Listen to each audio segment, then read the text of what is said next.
Okay, having a look at a Masters Ryan VOD from Sleepy. He said, hey, lost the game.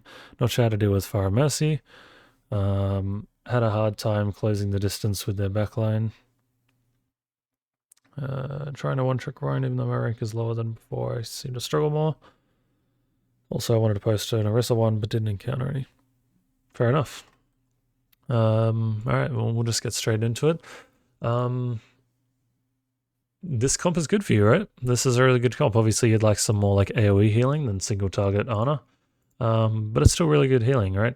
And you have nice movement with speed boost. You have a 2 tank brawling DPS. This is really good. So you're going to be able to make a lot of space because of him. And the space that you're trying to create is opportunities for these two.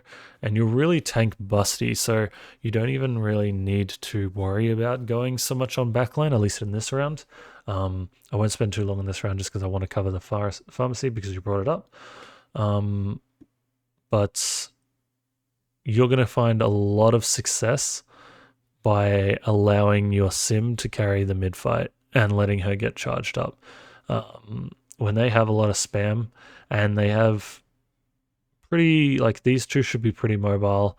Moira is obviously hard to track because she's got fade, so really these two are people that you're looking to just run over. Well, we'll see how well we can do that in this clip. We'll get straight into it.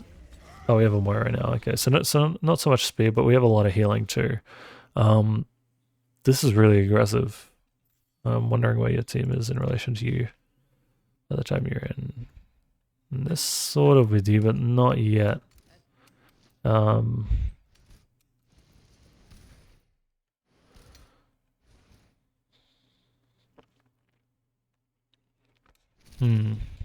trying to think. I'm not a fan of this position. I think if your team was with you, like you kept the Lucio and you had maybe a Moira and the AoE healing or whatever, then I think you can commit and even push up and play. I'll just go back in a spec. Play here, because if you're playing this far up, you are committing to this, right? Don't half-ass it. If you're going to play this aggressively, then commit to it and hold this space. And I think Reaper can really let you hold this space because I think he's going to deny anyone sort of coming up into this choke and cutting off LOS to your supports. Sigma can obviously do that with his shield, so there is a bit of hesitancy to do something like that.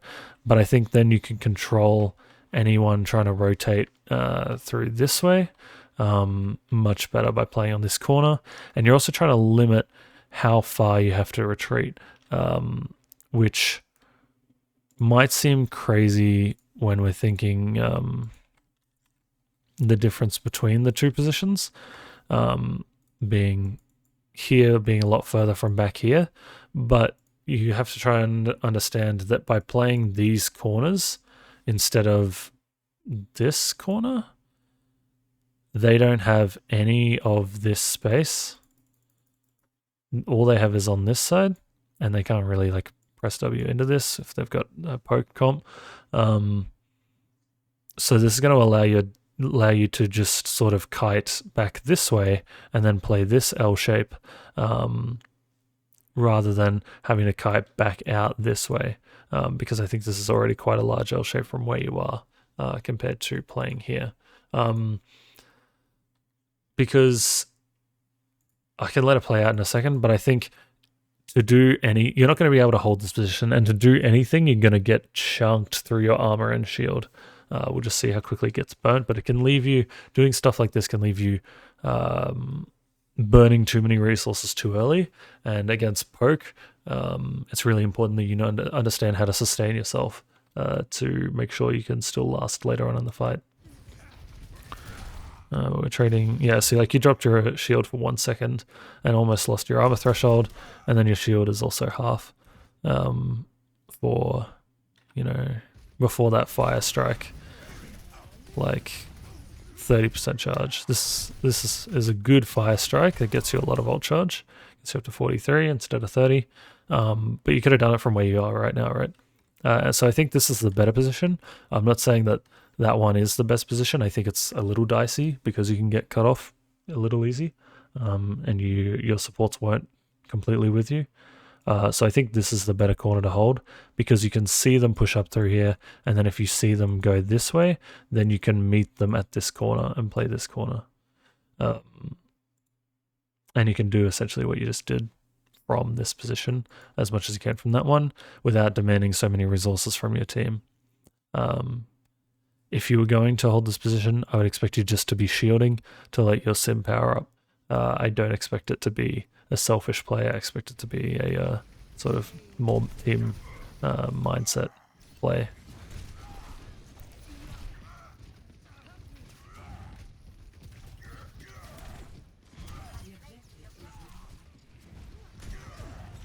I like that play. This is good.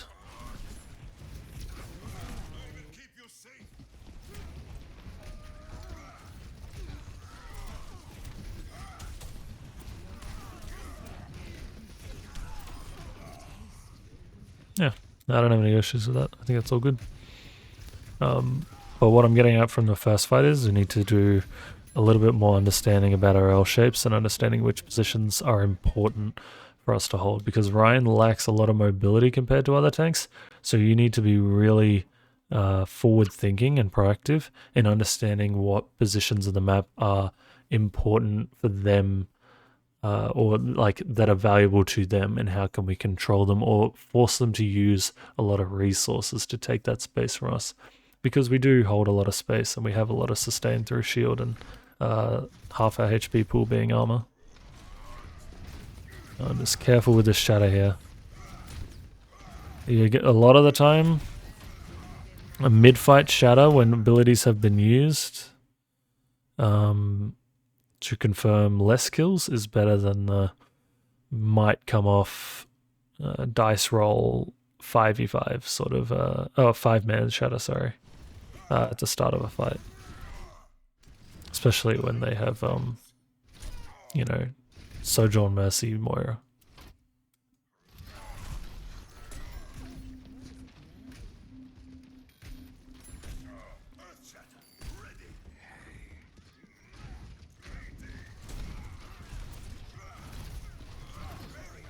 And here's another thing.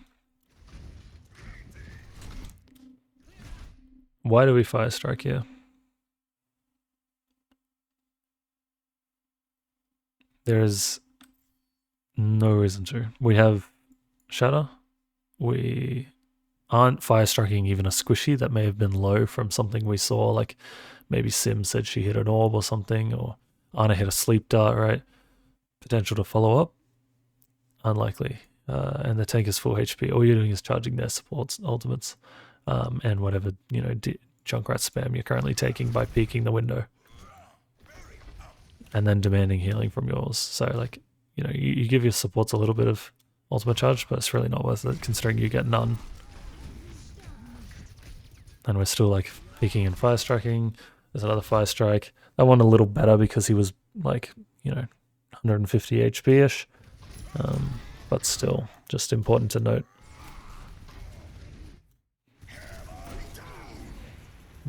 Okay.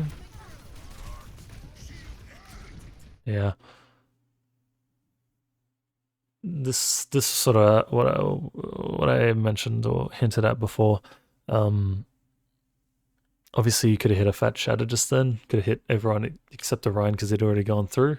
But even if you do, unless you had nano, you're just not going to be able to solo carry a shadow. Like, you're not going to do enough damage to quickly kill everyone. Especially risky when they have Kiriko who can just cleanse, which she probably did. I thought she was one of the ones that got hit on the ground, but maybe she... Yeah, she is, but she just lives long enough. Yeah, it's out of... like, your Reaper is playing quite passively. We've sort of been able to identify that already because he was hesitant to peek the choke before when we were holding it. So you just got to be careful. I think if we take a look at this, the Ryan makes a pretty stupid play, I think, to pin in here.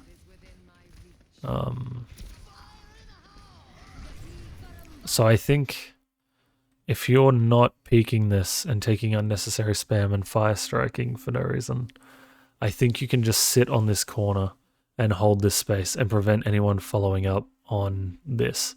I think your sim will be fine with both supports looking at her. In fact, how does Asana die? Let's have a look. Is this our fault?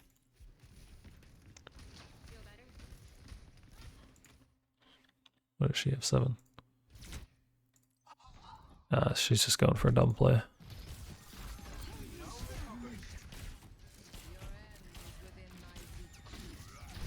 Yeah, that's just not respecting the Sojourn. Okay, so not entirely your fault, but I think the sim is still fine. I don't think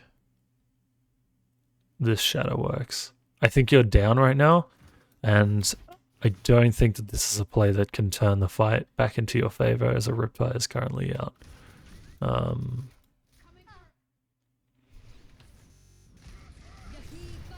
I don't like turning to shoot the tank, and I know pinning on him, even though he's just like, I know you can pin on him because he's just pinned, but then you give them the space to walk through the choke, so it's tricky. We'll just move on, I think, but I do want to sort of, because I think you'll just get run over now. There's no damage going out, and you've got one less heal. I do want to sort of reinforce the point that Shatter is a great mid-fight or end-fight tool. When resources have been burnt, it's a lot easier to pull off. Where are we going? We're on a bit of a journey there. We're on the floor, so we tackled. You get to your armor threshold and your shield, that's good. Fire strike again. It just keeps you locked in this animation where you can't do anything, and so you just get chunked. Like 420 when you start the fire strike, down to 220. And part of it was armor. Like, it's so much for such a little return on investment. You know, you might be a little bit healthier if you just hold shield a bit, and then use the pillar or kite up the stairs to your right now.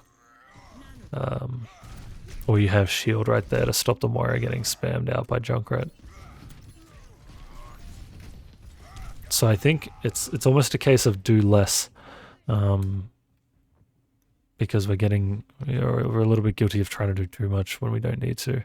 But I'll skip ahead to try and find some of the Pharah Mercy stuff that we can talk about. Okay, at this point.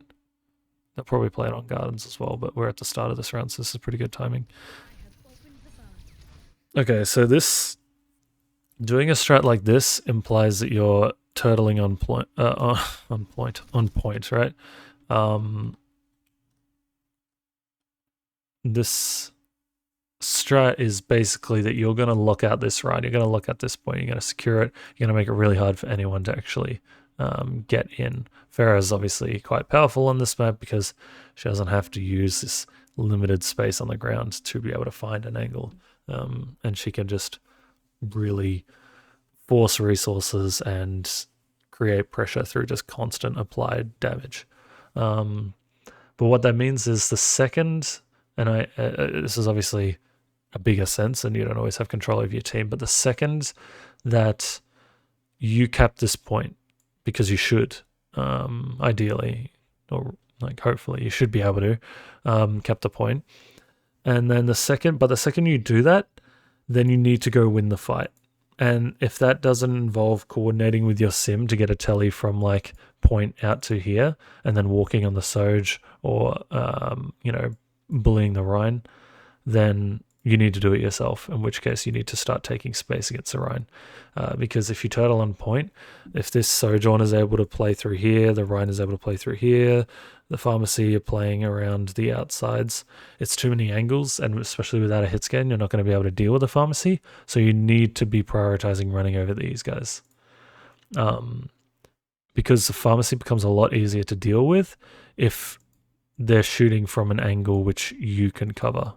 And you can meet back. Like, you're obviously trying to mark this Ryan and Sojourn, right? But if they're out of the fight, you can just turn and shield and let your Sim and Ana poke out the Pharah and force them out. It makes it a lot easier. But the point of this is not to get stuck just being a shield bot and trading swings at the doorways, and actually be proactive and go win the fight. Because otherwise they have way more damage than you do. There you go. There's already a death from the Moira. Probably gotta let him sleep just to have less pressure on you. You have no supports, you need to go make a play. You're not even gonna get the cap here. Yeah, you just die. Unfortunate. Retaking should be not too bad if you keep the sim and you keep a telly to point. He goes on to cast. Oh no, no, you've got a Pharah of your own. Okay.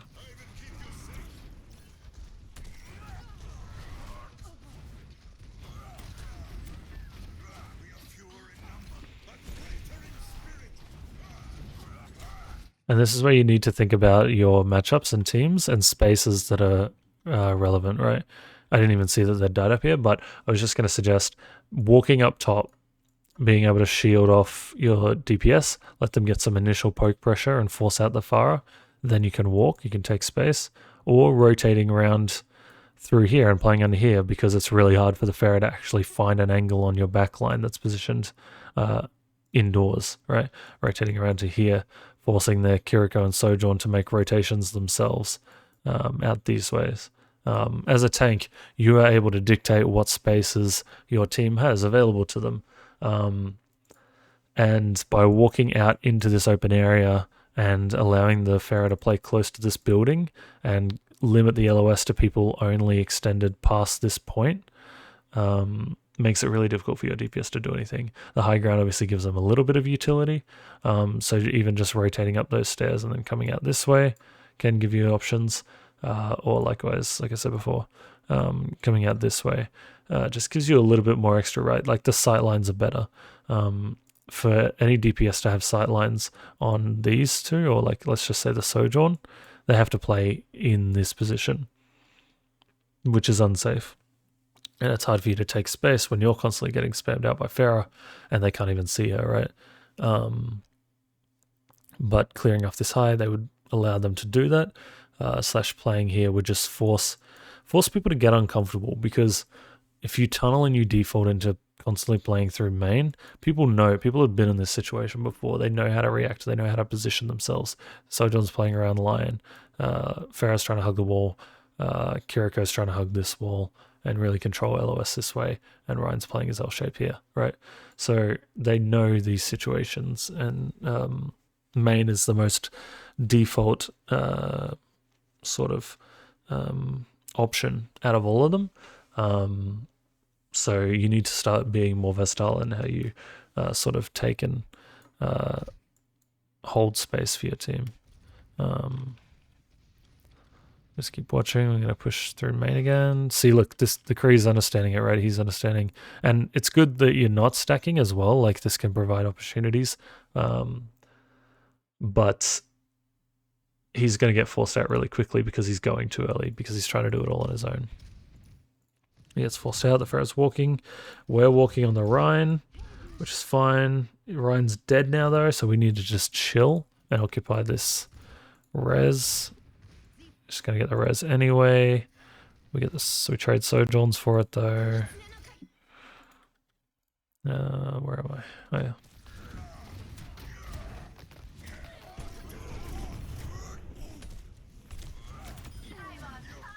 Yeah, no problems with that.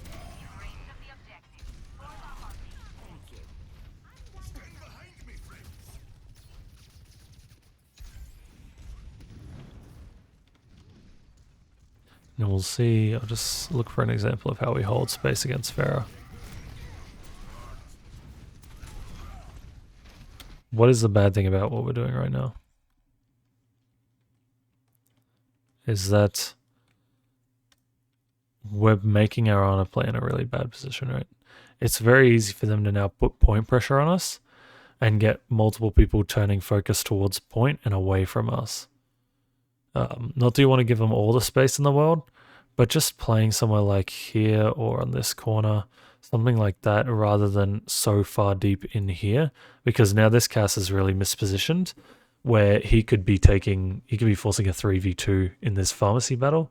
He's now trying to follow up on space you're creating instead of just holding this space, right? And he can still play in these positions if you're holding this sort of front line. But more importantly, your Ana has the ability to position where she wants to, whether that's here, whether that's here. It still could be Lion, but if you're all the way in there, she's more than likely going to misposition herself. As well as you need to make sure that you're demanding as little resources as possible right now, so that when their Pharah is pushing out and trying to take space, everyone on your team can be focusing her and not be worrying about you. So you need to be sort of self-sufficient in that regard. Because you've got two pretty decent Pharah counters for your other DPS as well. But now obviously like giving up this much space is not as good, because this is going to allow the Sojourn to put pressure on these two that we're just talking about, and they're not going to be able to help out. And Mercy's actually healing? What did I just press? Oh, old Zed. My bad.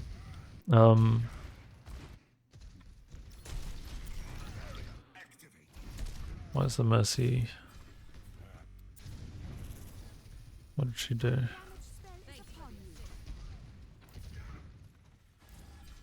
Yeah, I mean, so that's just done by the Mercy. Obviously, she doesn't need to be doing that, but it is your fault, right? Like, she felt as though she needed to heal you because you went and extended so much, and if our Pharah dies, then that's a huge deal. Yeah, okay, so this is really bad, right? You can see the flow-on effects there, and the Pharah gets value. So this is what I'm saying.